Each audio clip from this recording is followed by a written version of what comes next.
international educator.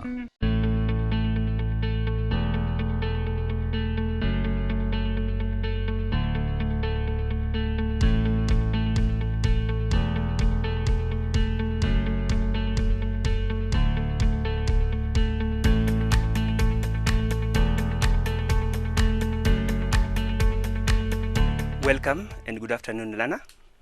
My name is Michael Onyango Ooko.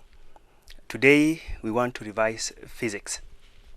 And our topics of revision today are going to be force and pressure. Now, before we start, whenever you encounter a physics question that you have not met before, it is very important for you to first of all think of which topic could the question be from, and secondly, ask yourself that from the given topic, what concept did I learn? Now, whichever question it may be, if you try answering it with respect to the concept that was taught in the given topic, you will be just fine. Now, we will be looking at questions on the two topics, that is force and pressure, and I want us to look at our first question. The first question states, define a force and state its SI unit. Now, force has one of the simplest definitions. Force is defined as a push or a pull. This is because anytime force is exerted on a body, the body will experience either a pulling or a pushing effect.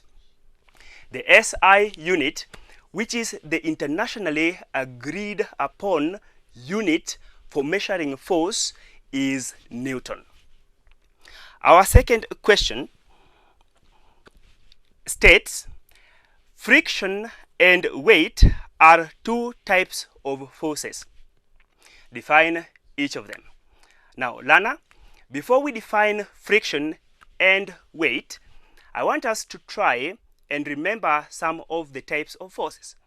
There are several, some of which will include, we have 1, the gravitational force. We have 2, the surface tension. We have 3, the upthrust. We have 4, cohesion and adhesive forces. Now, back to what the question is asking us, to define friction and weight. To start with friction, friction is the force that tends to oppose motion between two bodies in contact. We define it as the force that offers opposition or simply opposes the relative motion between two or more bodies that are in contact. Weight, on the other hand, is determined by the gravitational pull on a body, and therefore we define weight as the measure of gravitational pull on a given body. Our third question, state 3 effects of a force. These are what a force can do. Force actually can do a lot of things. One of such is it can make a stationary object to move. If I have a stationary body and I apply force on it, the body can be made to move.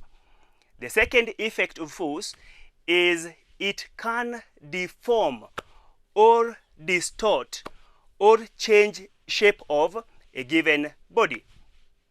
The other effect of force is it can make a moving body to stop moving. Those are the 3 that are asked, but we have other effects. For example, if a body is already moving, force can increase its velocity. That is, force can cause an acceleration. Again, for a moving body, applying force opposite its direction of motion will result into its speed reducing. That is why another effect of force is it can decelerate or reduce speed of a moving body.